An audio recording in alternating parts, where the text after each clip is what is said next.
you know that sometimes the police receive cases that are crystal clear, but occasionally they get cases that take away their sleep at night? Such cases often involve cunning individuals who have meticulously planned their crimes for months. Today's story is about a conspiracy of this kind, where on one hand, the police initially raised their hands in surrender, believing nothing could be done, but on the other, they ended up doing something that people still praise to this day. Hello friends, how are you doing? Today, we're going to discuss the Kamna Rohilla case.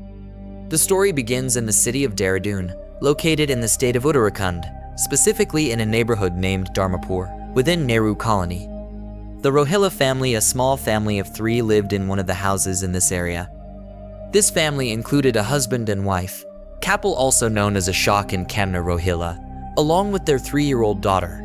The year was 2019, and at that time, Ashok Rohilla was running a transport business, while Kamna operated a boutique on Mata Mandir Road. Both of them were earning well, and life was going smoothly. Then came August 29, 2019. It was around 11:30 at night, and people in the neighborhood were preparing to sleep when some neighbors suddenly heard multiple loud sounds. These were gunshots. After the gunshots, they heard screams coming from a house. The neighbors rushed to the house, which belonged to the Rohilla family. Inside, in the bedroom, they found Ashok Rohilla lying on the ground with a gunshot wound near his waist. He was in pain, crying out for help. Kamna Rohilla was lying on the bed, lifeless, with multiple gunshot wounds on her body. Beside her was their 3-year-old daughter, crying. This horrifying scene shocked everyone.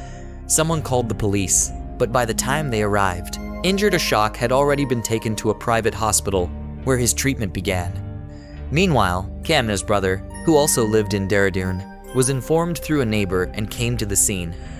The police asked the gathered people what had happened, and they recounted hearing gunshots and finding both husband and wife shot, with the daughter crying. The police then asked where the husband was. A team soon reached the hospital where Ashok was admitted, and Kamna's body was sent for a post-mortem. Fortunately, Ashok survived, as the bullet had only grazed his waist, but Kamna did not make it as she was shot in the head. Ashok was the only witness who could recount what had happened, so the police waited for his recovery.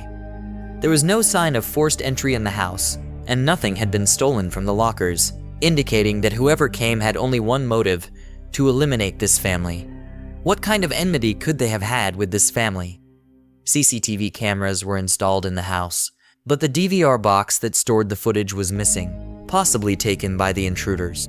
The police began checking nearby cameras on the road, as the entire neighborhood was gripped with fear about the idea that someone could simply enter a house, shoot people, and escape. After a few days, Ashok's condition improved enough for the police to speak with him in the hospital. He explained that 3 men had entered their home that night, went to the bedroom, and shot Kamna as she was sleeping. When Ashok tried to intervene, he too was shot, but only grazed by bullets in a struggle. The intruders, noticing the CCTV cameras, took the DVR box before leaving.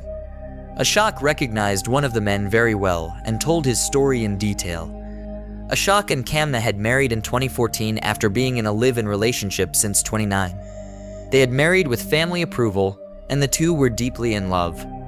In Ashok's extended family was a man named Ajay Verma, also known as Rinku, who had distant family ties with Ashok. Rinku had developed some bad habits, including drinking and petty theft to fund his addiction. In 2014, Rinku had ended up killing someone in a brawl while intoxicated, for which he was arrested and imprisoned. However, as it was deemed an unintentional murder, Rinku was granted bail in 2015. Upon his release, Rinku was shunned by his own family, who refused to let him return home, and he was left with no place to go. He became a pariah in the community, unable to find work or even a place to rent. When Ashok learned of Rinku's plight, he felt sympathy for him. Having heard of Rinku's situation, Ashok invited him to live at his home in Dehradun, where Rinku started doing small tasks while staying with Ashok's family. Kamna knew about Rinku and didn't like him staying there. She told her husband to send him elsewhere, not to let him stay here. One day, Kamna herself confronted Rinku, saying, "You've been to jail for murder, drink alcohol, and have bad habits.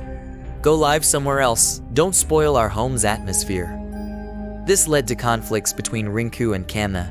Rinku left but occasionally visited Ashok, which would result in arguments with Kamna. Ashok told the police he felt Rinku deserved another chance and helped him get a job in Sikar, Rajasthan. Since then, their interactions decreased, but Rinku still visited Dehradun. Pressured by his wife, Ashok eventually told Rinku to stop visiting, angering Rinku. The night 3 thugs came, Rinku was one of them. He and 2 others came to Ashok's house. Ashok assumed it was just a visit and let them in, seating them in the living room. As Ashok went to the kitchen to get refreshments, he heard gunshots from the bedroom. Rushing in, he found Kamna, who had been asleep, shot by Rinku and one of the others. Ashok protested, and Rinku shot him too. To avoid neighbors hearing, Rinku and his accomplices fled, taking the CCTV DVR. Since Rinku had stayed with them before, he knew where the cameras were. Now, a victim and an eyewitness had named the killer, and the police only needed to catch him. The autopsy confirmed that Kamna was shot at close range while she was asleep, leaving her no chance to resist. Ashok explained that he had initially fallen for another girl while working in Dehradun. But after meeting Kamna, he decided to leave his first love, as did Kamna, and they moved in together. In 2014, they married with family consent. Kamna opened a boutique funded by Ashok, but she needed more money and started taking loans.